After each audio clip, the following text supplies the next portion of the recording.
24 ore su 24. Le notizie corrono più veloci sul web. News del mercato finanziario? Digita www.industriaefinanza.com, il primo quotidiano economico del Nord Italia. Notizie sul Veneto? www.lacronacadelveneto.com, e per Verona c'è www.lacronacadiverona.com.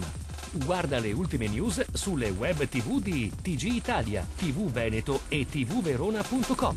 Collegati con il mondo. Connettiti con Industria e Finanza, la cronaca del Veneto e la cronacadiverona.com. Sul web l'informazione è in tempo reale.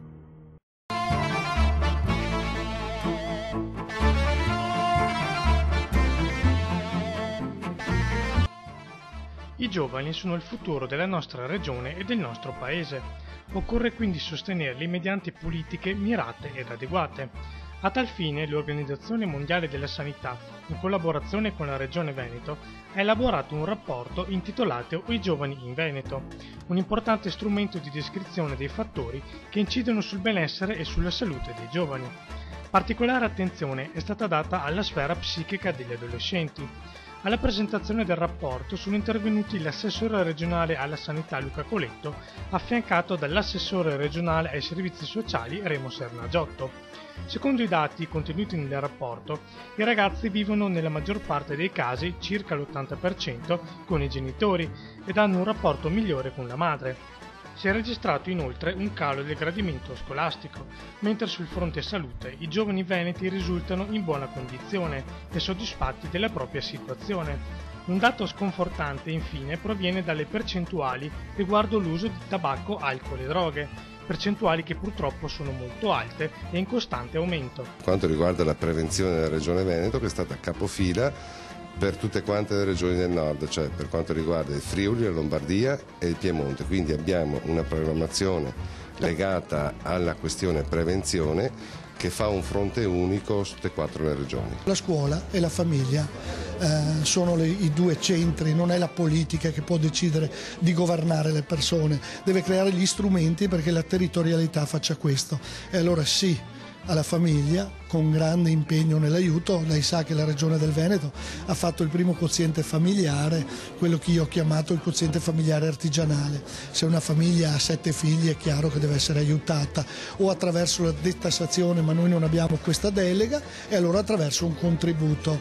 Lo stiamo facendo bene e in un tempo così difficile anche sotto il profilo economico. Proprio domani incontro il Banco Alimentare e cominceremo a ragionare non sui soldi ma sui bisogni. Sono circa 200 le imbarcazioni che nella giornata di ieri sono uscite in mare dai porti pescherecci del Veneto per riprendere l'attività di pesca dopo il fermo biologico di 2 mesi finalizzato al recupero della produttività delle risorse ittiche. La pesca nel Veneto e in generale nell'Alto Adriatico ha una storia tra le più antiche e caratteristiche specifiche, ha ribadito l'assessore regionale Franco Manzato, in relazione all'assoluta peculiarità ambientale di questo braccio di mare, poco profondo e ricchissimo in rapporto alla massa d'acqua, ma con un pescato che ha caratteristiche stagionali e dimensionali diverse da quelle di altri distretti ittici marini.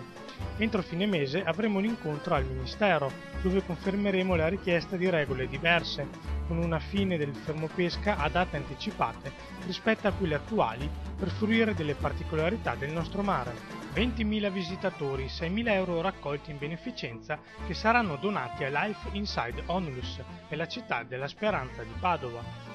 Uno spettacolo fantasmagorico di sapori ed eccellenze casearie. Sono i numeri di Caesus Veneti, la mostra concorso dei formaggi del Veneto, svoltasi nel castello estense di Arquà Polesine. Presa d'assalto all'area mercato, che proponeva l'offerta di 6 caseifici, 7 consorzi DOP, 4 birrifici artigianali e 5 esponenti di altre produzioni tipiche locali, mentre i bambini si sono divertiti con l'educational Caccia al Caccio, un'ora da Casaro in carta al forma. Ottimi riscontri anche per gli spazi di approfondimento, subito esauriti i posti per le 5 degustazioni abbinate a birra e mostarde guidate per i corsi di cucina. Un grande successo, ha commentato l'assessore al turismo Marino Finozzi, in quanto una simile concentrazione di sapori ad alto livello è un evento non frequente nel nostro paese. In riferimento alla situazione meteorologica attesa, il centro operativo decentrato della Protezione Civile del Veneto ha dichiarato lo stato di attenzione per rischio idrogeologico sull'intero territorio regionale dalle ore 21 di stasera alle ore 14 di domani.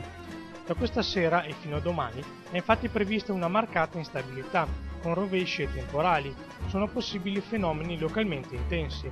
Domani dovrebbe avvenire un marcato calo termico, con forti venti settentrionali, specie su zone montane, pedemontane e costa.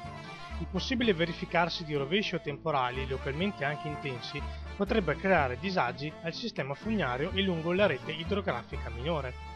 Si segnala la possibilità di innesco di fenomeni franosi superficiali sui versanti e la possibilità di innesco di colate rapide nelle zone Alto Piave, Alto Brenta, Bacchiglione e Adige Garda, Montilessini. Giornata di ordinario sovraffollamento ieri sul treno regionale 2222 nella tratta tra Monselice e Venezia, dove alle centinaia di pendolari che lo utilizzano tutti i giorni si sono aggiunti in seconda classe 2 viaggiatori speciali. L'assessore regionale ai trasporti del Veneto Renato Chisso e la responsabile della direzione regionale di Trenitalia Maria Giaconia. L'obiettivo del sopralluogo era di verificare direttamente le normali condizioni di viaggio su uno dei convogli considerati critici dagli utenti. Entrambi hanno potuto constatare la corrispondenza tra lamentele, dati statistici e realtà quotidiana, rispetto alla quale c'è l'impegno comune di trovare soluzioni possibili e compatibili per migliorare lo standard del trasporto e degli orari.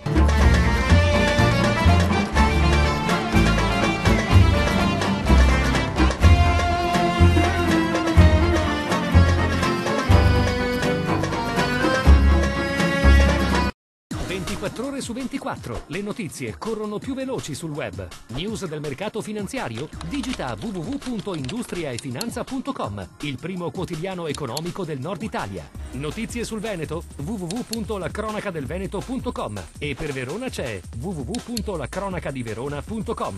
Guarda le ultime news sulle web TV di TG Italia, TV Veneto e tvverona.com. Collegati con il mondo. Connettiti con Industria e Finanza, la cronaca del Veneto e la cronacadiverona.com. Sul web l'informazione è in tempo reale.